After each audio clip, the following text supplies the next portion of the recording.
On Mountain News this morning, a Kentucky memorial gets a few new names added to the list, remembering police officers who lost their lives.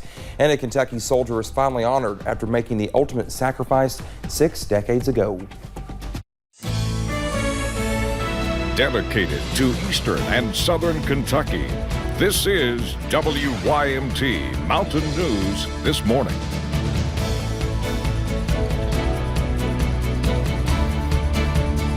All right, good Wednesday morning to you. And it's not Wednesday. Today is Thursday. Brandon Rardy, it's only 5. Don't you put that hex on us. I said Thursday at 5 o'clock. I don't know what I'm thinking. It's the rain. Dakota. It's the rain. Exactly. That fog is in there for all of us. It's in here this morning instead of out there. But yes, it is. Bless my heart. It is Thursday, also known as Friday Eve. So there you go. Don't put that hex on us. Let's take a look at the radar this morning, and it's pretty active in some locations. We're going to take a look and see on a tour here this morning, especially starting down to the south there. Some heavy pockets of rain indicated by those darker greens and yellows in parts of Whitley and over toward Knox and Laurel counties this morning, even kind of snaking over into Pulaski County just a little bit.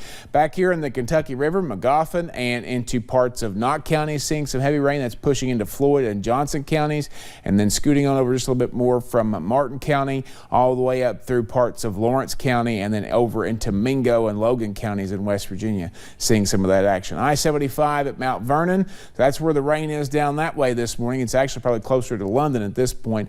Temperatures across the board in the 60s there, from 61 in Monticello and Williamsburg to 68 in Ashland.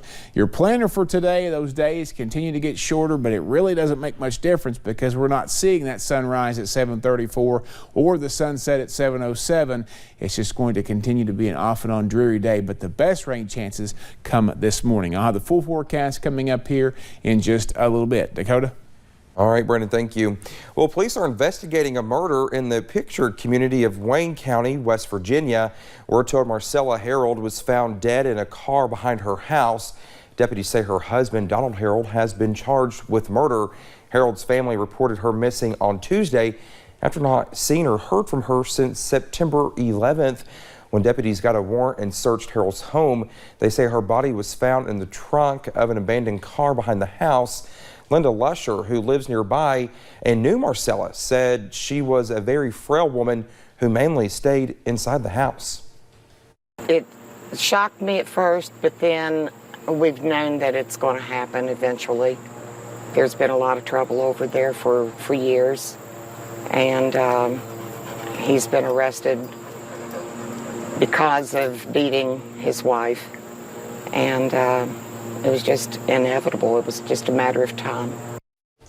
Deputies say Donald Harold was arrested previously, but all charges had been dismissed and there was nothing on his record. For this case, he is charged with first-degree murder and concealment of a human body.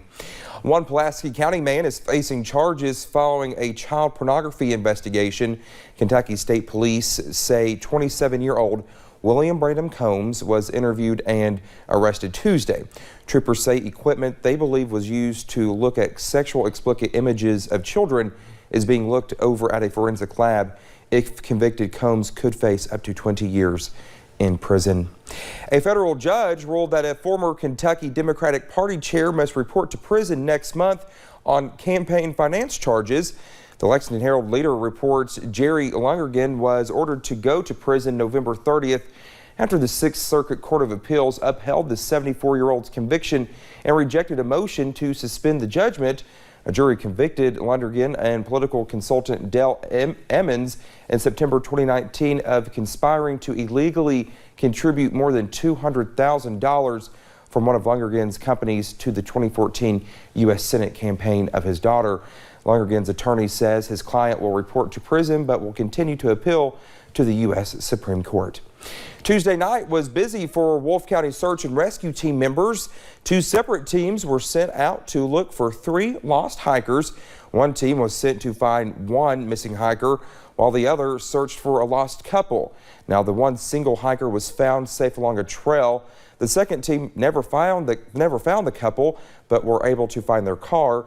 Officials said the team decided to suspend their search to lower the risk to the rescuers. We have an update on a man who was reported missing in Pike County. Police say 33-year-old Michael Smith of Feds Creek was found safe. Troopers also added that he is in good condition. Smith was last seen a little more than 2 weeks ago on September 18th. The Jefferson County Fallen Officers Memorial was held Wednesday at Jefferson Square Park. The names of several officers who died during the last few years were mentioned. LMP Officer Martinez Hughes' name was added to the memorial. Hughes died in November of last year from complications of COVID-19 after a presumed exposure while assigned to deliver meals as part of the city's Meals on Wheels program.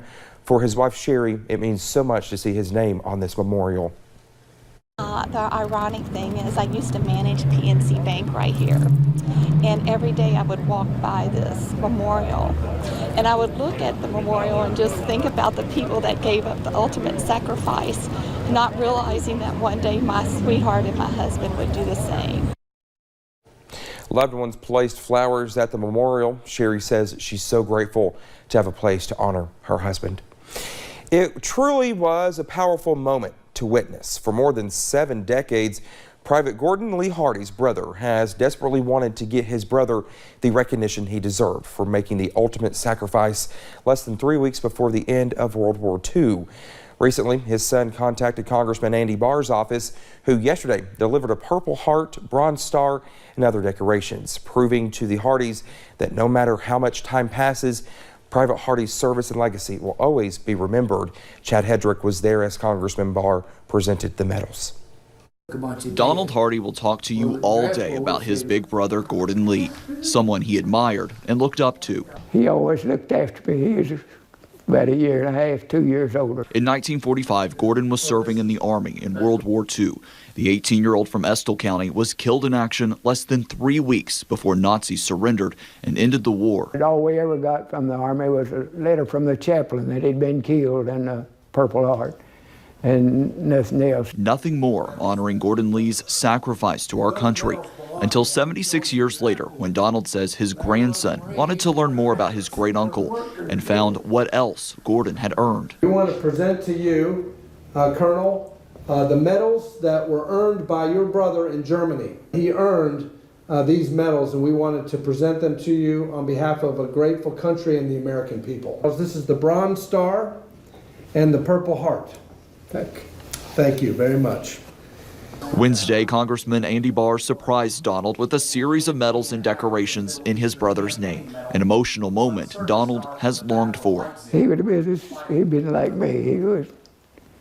He'd have been overwhelmed, I'm sure. Congressman Barr says the process to get recognition for a soldier who died in action is more complicated than it should be, requiring documentation filed with the Department of Defense. It's very, very important that we honor these heroes, these patriots to our country. It's important to the families themselves to have that recognition. But it's also important for our country that we never forget the service and the sacrifice of these heroes. Honoring heroes who made the ultimate sacrifice and the families who miss them every day. I appreciate Mr. Barr getting them for me, and we'll put them away with his other stuff. In addition to the medals for your brother. That was Chad Hedrick reporting. Donald Hardy is a retired Army colonel. The other decorations include a combat badge, good conduct medal, victory medal, and an honorable service lapel pin. Congressman Barr says if you feel as if a loved one you lost in war has not gotten the recognition they earned, you should contact his office just like the Hardys did. Kentucky State Police are welcoming their biggest academy class in 7 years. The academy includes 73 traditional cadets and 13 LEAP cadets. The LEAP cadets will be taking an accelerated version of the academy. The class is tentatively scheduled to graduate in February of 2022. If you are interested in joining yourself, we have that link over on our website at WYMT.com. Officials are beginning a year-long effort to survey visitors at the Daniel Boone National Forest. A statement from the Forest Service says a team from the University of Tennessee began surveying on Saturday and will continue through the end of September of next year.